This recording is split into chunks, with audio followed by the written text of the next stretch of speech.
Trauma Team, issue number 204. Story by Cullen Bunn and art and cover by Miguel Valderrama. The issue of Trauma Team number 2 heavily relies on understanding of the first issue as it's peppered with callbacks. So to set this episode up properly, here's a quick recap of episode 1. Issue 1 follows Nadia, a Trauma Team member being evaluated psychologically. Trauma Team, of course, is the creme de la creme of medical assistants. They are an amoral corporation that aids anyone with a capital behind them. If you have the money, a team of highly skilled medics armed to the teeth that act like a SWAT team will fly in via Aerodyne and extract a target in under a few minutes to get them dire medical aid. Now that is their corporate promise, but we find out on a more human level. We follow Nadia in one of her missions gone awry. Her team was sent to extract a high-value target in Westbrook only to be butchered by what appears to be a cyber psycho. Now Nadia is then evaluated before being let out in the field, and although losing her former colleagues and friends, she's eventually cleared for duty. However, when she joins a new team, their mission to extract the next target turns out to be the very cyber psycho that she witnessed butchering her entire team. The second issue kicks off with a flashback to Nadia being psycho-evaluated, which happened actually in issue 1. However, when we cut to the next pane, it is in red, and all of these panes that are in red are a flashback that Nadia is directly having. Now, this is of her team being butchered as they tried to cut out a target. But also, Nadia then remembers the face of the cyber psycho that had butchered her entire team. Up the top right, we also see Dodds, one of her team member, his lifeless eye staring back at her. However, in green, we see somebody saying, Nadia, are you with us? And that's because the flashback that Nadia is having is in the present day. They're extracting the cyber psycho from a building that is full of hostiles that are trying to kill him. And Nadia is basically blipping out of the present time back to the flashbacks of her team, specifically her member Dodd, who is looking at us with that lifeless eye. Now, her team member is telling her, snap out of it, get with us, I need you here. But that red, unseeing eye on her visor is telling. The red signifies flashbacks, and Nadia's riddled with it. She's actually, I guess, a liability at this point. Now, the cyber psycho is chuckling to himself, saying that good help is hard to find these days. He's a little bit of a bastard. When I say a little bit, he did butcher her team, but he's having a bit of a sense of humor about the situation, which is that they are very much pinned down. They've got to get him on his feet and get through the hostiles, which are littering the building in a very Judge Dredd-esque style situation where they're going to have to fight through the floors. The bad guys clearly want to get the target back very badly. Whatever he's done, it's very much immaterial at this point. He is just a high priority target and they're coming for him. Now, Nadia is told to hit the target with a stim. However, we also then get the flashback of the cyber psychotherapist who says, I think it's going to help me if we determine how well you're coping. And Nadia says that, does she have a choice? Clearly, mentally, she's fractured by seeing her first team butchered. Then the therapist decides to click up all the faces of her dead team in front of her.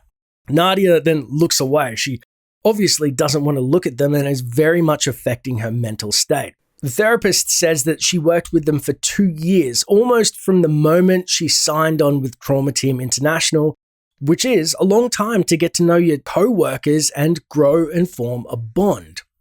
And then Nadia, upset with the glare reflecting in her eyes of all 5 of her dead team members, says that it doesn't seem like it was that long, especially when, and the therapist says, especially when?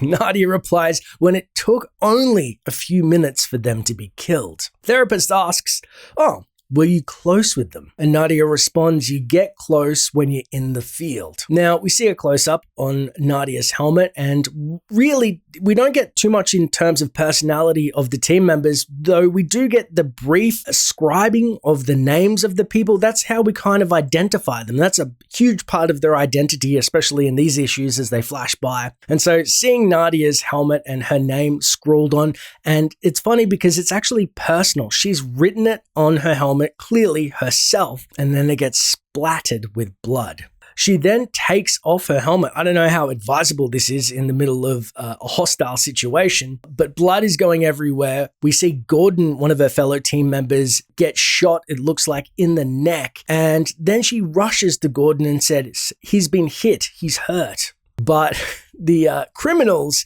down the hallway are very much celebrating that he's been hit in the neck. And one of them says, look at him twitch. Gordon is in a lot of trouble. Sustained an injury to the neck means that he's probably going to die. And though Nadia is trying to aid Gordon, saying that he's going to be all right, she's comforting him, the hostiles are starting to move into position around the room, and they are going to be overwhelmed very soon. Stratter thinks quick on his feet and hits the incoming hostile with the butt of his gun. Nadia then goes through the procedures of keeping Stratter alive with skin foam, tissue glue, and she's sweating, saying, I can... trying to save him, blood on her hands. Whether it's futile or not, she's giving it her all. Then we see Stratter open up fire with his SMG. He is holding down the fort. There are many hostiles, and now they have two situations. One where the criminal is in dire need of aid, because that's what you pay for trauma team. And two, now we have a second Gordon who is downed. And so Stratter really wipes the room with the incoming baddies, and there are shell casings littering the floor. He says, look, we've got an opening. We've got to get out of here, because clearly their priority is the target. However, Nadia is trying to aid Gordon, and she says that he's bleeding out and that she can't move him. Clearly, she's desperate to help her team members. The weight of her old team dying on her hands, it seems like that is something that she does not want to happen again. Now, she looks for a kit in a surprised manner. Then Stratter coldly says, forget him, he's gone. Now get your ass over here and help me, as he's still dealing with the hostiles. Nadia is still focused, thinking that she can save Gordon. Stratter then demands that she gets over there now, because clearly they're all going to die if she just keeps focus on one of the downed members. It's an unfortunate thing that how expendable the trauma team are, but it's a part of the job. Now the gang members are getting very testy. They're saying that they're going to come for them, leave that meat behind, Sawbones, the meat being the cyber psycho, and we might let you live. Stratter is now pissed that they have lost their window of opportunity, which he had opened himself solo to get them out of there. And then another team member says that he's dead. Gordon's a goner and we need you. The client needs you. And I guess this is a hard pill to swallow for Nadia, because the client is the piece of shit that had actually butchered her original team. So while Nadia is trying to come to terms with this, and they're screaming at her, like, we have to get out of here now. And then she looks down at Gordon, who's clearly going to pass away, if he hasn't already. Stratter continues to open fire in the hallway. Then Nadia is berated by one of her team members, Nap, and he says, don't pull that stunt again. Our job is to get the client out of this alive, which is true. That is their priority. It doesn't matter about her personal feelings. It's just an unfortunate truth of trauma team, as we see Gordon's hand lifeless, reaching out, and then the gun, which is obviously signifying that the gun takes precedence over human life. Nadia does actually confirmed that she hears Nap and says loud and clear, so obviously the order has sunk through. However, between the two of them is the cyber psycho, grinning, looking at her. Now, Nadia is not paying attention to him, but clearly he is in between her own personal morals, but she has to do her job. To which the cyber psycho says, the customer is always right. I don't know why an Australian accent works for him, but it really just... I feel like he's an Aussie. Nadia then flashes back again. However, this isn't a flashback in red for one of the first times. And we see that she says, you can't believe that, Dobbs. Not in every case, where she's getting a meal with the now deceased Dobbs. And they were actually talking about something that the cyber psycho had said. The customer's not always right. But Dobbs says that, maybe not, but the customer is the customer, and that's who they are paid to help. So he's very pragmatic about the job. However, Nadia, who looks much younger with a different haircut, or doesn't look much younger, but it signifies that this was some time ago, and says that we need the payday, but how else are we going to afford for such fine dining? Now, this really, I guess, highlights that they do have a bond. They're very friendly. And then Dobbs says that I hope the bigwigs don't ever hear you talking like that. Clearly, Trauma Team takes its job and its singular purpose very seriously. Nadia then replies, why not? What are they going to do? It's not like they're going to kill us. And she's very much startled. And then Nadia sees Dobbs as she last saw him. Bullet in the head, that unblinking eye staring back at her. And he replies, here's something that you haven't considered. Some of the people we're paid to help, they need us.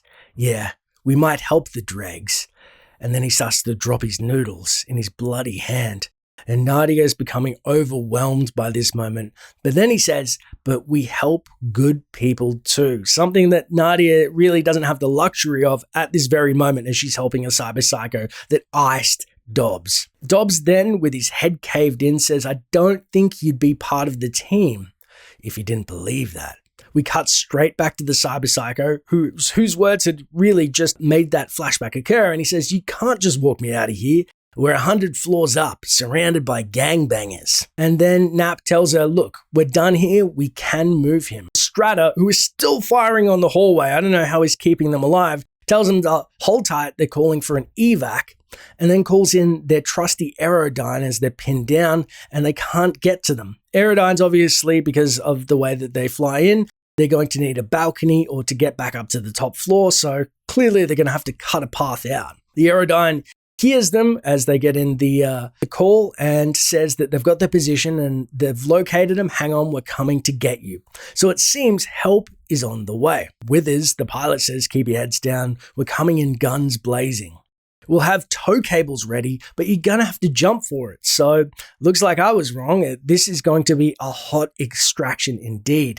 And although they say don't stress, they must have trained for this in some type of paramilitary setting many times before. This is why they get paid the big bucks. Though we do see in a very ominous way that the light for the Aerodyne itself actually kind of illuminates in an almost blood splatter way. I guess that's just an artistic take on it. What it signifies, even though it's meant to help with life, blood is infused in Trauma Team. So then the Aerodyne looks to cut a hole in the wall, and it does a pretty good job, if I may say so. I mean, they're lucky that they have that big concrete-looking pillar. Otherwise, they would have been cut in half. I don't know exactly how the Withers would be able to tell where they were, but I assume that they have some type of heat detecting, scanning system. It's just really badass. An Aerodyne is so far out of the normal man's reach that they're not even in Cyberpunk 2077 as available vehicles. They cost that much, the developers have stated. So, funnily enough, Nap actually uses his body to cover the cyber psycho. He takes the job very seriously, obviously. I mean, this guy is a piece of crap, but he's shielding him with his own body from the Aerodyne. I mean, everybody else seems to be committed, but Nadia herself, clearly with her trauma, is not taking it so well. And so then we see the gang members being just riddled with high-cal bullets. There's no defense against the Aerodyne outside of just hiding, so that's pretty crazy. However, one of them, obviously they've dealt with these types of things before, has what appears to be a lock-on rocket launcher. And he fires and hits the Aerodyne. And then celebrates with, did you see that? Did you effing see? I mean, you got to be pretty happy with the hairy deltoid.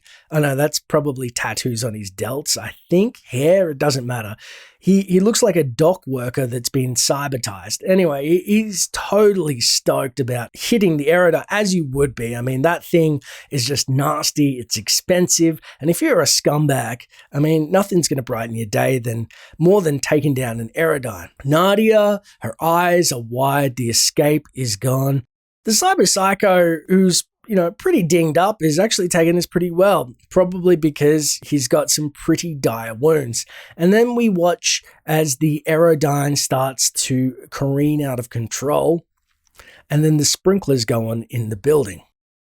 Now Nap yells, bastards, who the hell do they think they are? Who the hell do they think they're dealing with? As if these 2-bit criminals would dare stand up against the Trauma Team. However, then we get a very quick and abrupt flashback to what appears to be Dobbs and Nadia in sexual relations. And Nadia's not having a bad time, and neither is Dobbs, which shows that they are actually very close indeed, closer than friends that we formerly believed. And it really ties things up as to why in episode 1 that Nadia was so shell-shocked when she saw him hit the ground. Because even though everybody in Trauma Team is expendable, Nadia had gotten close to her team, close enough to form intimate relations. After they are post-coitus, Nadia tells Dobbs to say something sexy.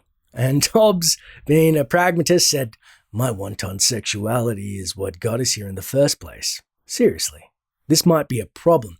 Pragmatic. He knows that if they get close, things can go awry, and Nadia doesn't understand. She's a little bit green. She says, "Well, how so?"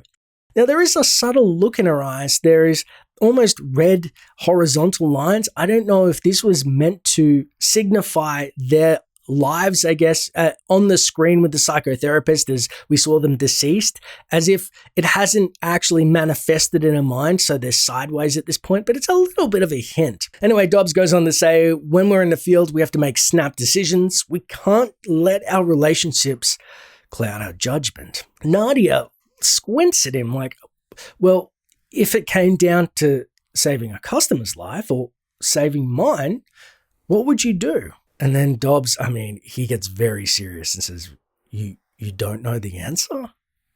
Nadia, I. And then we get a flash of the cyber psycho with his katana to Dobbs' neck, holding his head like a little prize, wild-eyed. He had taken him as his own prize. He was his soul for eternity and in damnation. And this is what has haunted Nadia. It wasn't just any team member. She'd probably grown to love Dobbs, and even though the rest of them knew they were expendable, Nadia couldn't accept it. Nadia's eyes are wide and she gasps. Nadia then is dripping with sweat, and we see the next moment is Nadia waking up to this. So clearly this is probably a dream that she's had in between missions after Dobbs had actually been perished prematurely. And so then we cut forward again. There's a lot of cutting forward and backwards to the top of the tower, and her helmet is off. Now, this is signifying that whatever innocence she had, whatever misgiving she had about who she was versus Trauma Team, it seems to be off and it's on the ground, and her world, so to speak, with her name is upside down. And then we see a hand reach out, and it's cybernetic. The cyber psycho has found a gun on the ground. Nadia, dripping with sweat, looks over, and he holds the gun up like a badass. And then we see from his point of view with his cybernetics that he's getting a lock on. It's a smart pistol, or he's got an enhancement that's helping him identify targets. And we think he may blast some of the Trauma Team, but instead he iced the guy with the delts who fired the rocket launcher and the Aerodyne and his buddy. He then says, gun smoking next to Nadia. So he did something good, and then tells her, well, you're welcome, which I guess echoes back to Dobbs' point of, they do good and bad and they help people that are good and bad. It's a little mix. Like if he killed her entire team and that was a 10 out of 10 of evil, that was a 1 out of 10 of good that just he did. But it is, I guess, self-serving. He was saving himself, I assume, more than her. And he says to her, now get me out of here. 100 floors to go, which is understated here, not good. So Nap picks up the cyber psycho, Nadia in tow without a helmet on, and Strata is keeping point. Nadia then reaches to her right hip and starts to draw her weapon, and then echoes the word something good with her gun barrel at the back of the cyber psycho's head, and that is the end of the chapter. So what do you think of the issue 2 of Trauma Team? I thought it was a lot of back and forth. I reread comic 1 to get issue 2 really cemented in my head because I was like, wait, what? there's so much flashing for me personally, but I think that it's a very strong story. There's a lot of tie-ins, there's a lot of motifs, there's a lot of messaging that's peppered throughout. I really like how the artists have painstakingly put a lot of subconscious or subliminal, messages throughout. But anyway, let me know what you think in the comments below, and I shall be covering episodes 3 and 4 as soon as they drop. Anyway, thanks for watching, and until next time, traveler.